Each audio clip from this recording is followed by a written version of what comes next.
How's it going, everyone? It is Andre Williams, and over here we talk stocks and we focus on one thing. Always protect your profits. And today we're going to be talking about Lucid Group.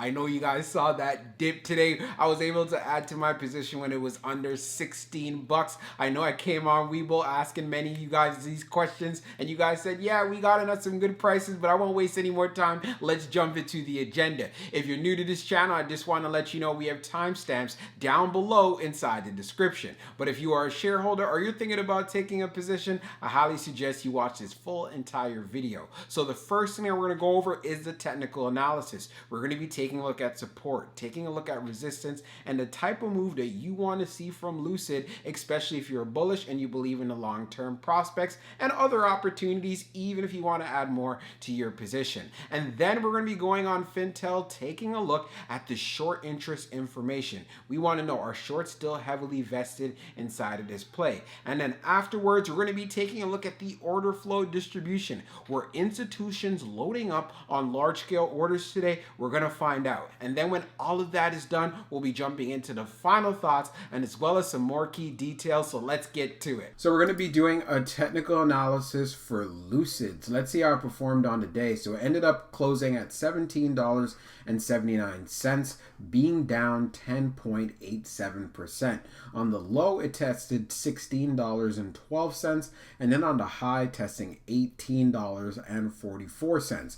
Taking a look at the volume stats on the day, you can see we traded at 149.026 million shares, and the average volume over 10 trading days being at 23.227 million shares. So there definitely was a good amount of selling pressure on the day due to the fact we had a lot of volume, but the price ended up going down. The chart we're using is the 1-year daily chart. Taking a look at the RSI down below, you could already tell, like, man, it is beat up, being right around 25.55. So it is deep in the oversold territory. Also, when we take a look at all of our moving averages, we are below all of them. And again, this is no surprise whatsoever, and it's part of the reasons why I was telling you guys to have patience if you believe in the long-term prospects. I had the opportunity to actually add some Lucid shares today when it was below $16 inside of the pre-market. So with that said, what we want to see Lucid do is actually hold up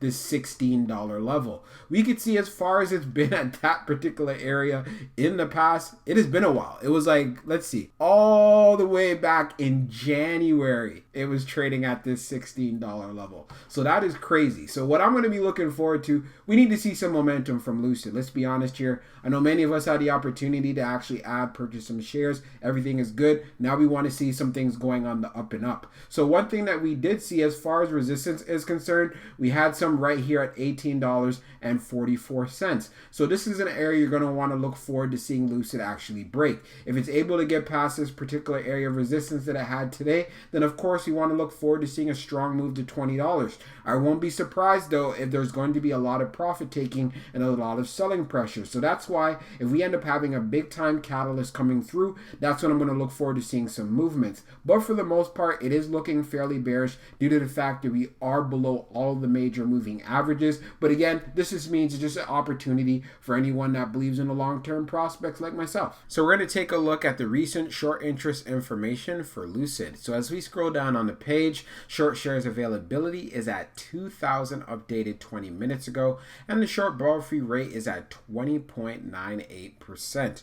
When we take a look at the short volume ratio history for the close of the 27th, we were at 33.99, and then for the 30th, it was at 39.14, and the close from yesterday being at 43.08. So you see it has definitely been gaining some momentum there. It'll be very interesting to see what it will be later on in the evening, but for the most part, Lucid does have short squeeze potential. So that means there's a lot of negative market sentiment around the stock, and that is of no surprise, and we are fully aware for the reasons of that because I've talked about that many times already. But again, if you believe in the long-term prospects as far as the volatility that you're currently seeing, it definitely provides an opportunity to take advantage of. Now let's take a look at the order flow distribution for Lucid. So we could see here on the inflow, it was at 451, and then on the outflow, it was at 351. On the large, we could see 17.21. On the medium, it was 224. And then on the small, it was 210. When we take a look at the outflow side, we can see it was 17.31 on the large. On the medium, it was 177. And then on the small, it was 157. But overall, it was saying that it was an inflow day. When we take a look at the large scale orders in the last 5 days, you could see for September the 1st ended up being an outflow day. And if we see as far as for the 31st and as well as for the 30th, they were all zeros. But we also had an outflow day on the 27th with the inflow day being on the 26th. Of course, this is of no surprise, and it's part of the reasons why I'm going to continue to keep a close eye on Lucid, especially for a short-term play. I do have shares for the long term that I add to my position when it's at a good price, but I feel like, you know what, there should be some sort of reversal here, especially since it's been beaten down quite a bit, especially when we look at it from a technical sense. So now let's jump into the final thoughts and as well as some more key details. So for my final thoughts for Lucid Group, this is part of the reasons why you need to exercise patience when it comes to growth stocks, especially with Lucid. Many were telling me, hey, I'm crazy, I'm out of my mind, I don't know what I'm talking about, when they were saying, hey, well, this stock is not going to go below $23. And I kept saying, I don't like to add as far as when it comes to Lucid when it's in that particular range. I like it at $20 or below. And it's part of the reasons when I saw it go below $16 inside of the pre-market, I pounced on that. And this is the reason why I want you guys to be aware, do your homework, do your due diligence, and see the risks that are involved before taking a position in any play, not only just Lucid. Now, we did see that it has been recovering, and again, I do believe in the long-term prospects, so I'm excited about this. But you already know, if it pulls back, I'm taking advantage. I refuse to overpay. I like my shares at a discount. When we went on Fintel, one thing we saw clearly, it still continues to have short squeeze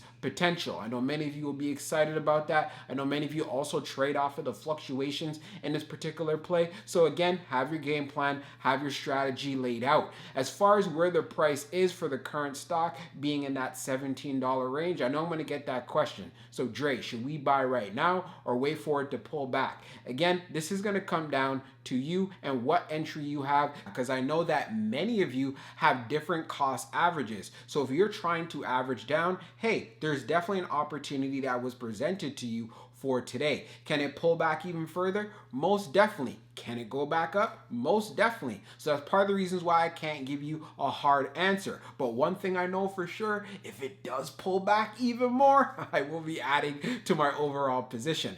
But like I was saying, let's see Lucid come through as far as for their operational goals, get those cars on the road. Hopefully, as far as demand is concerned, that continues. And as far as the reviews of other vehicles being driven, we want to make sure that is great as well, because it will bode well for the overall stock. Hope you enjoyed this video, and we'll be talking real soon.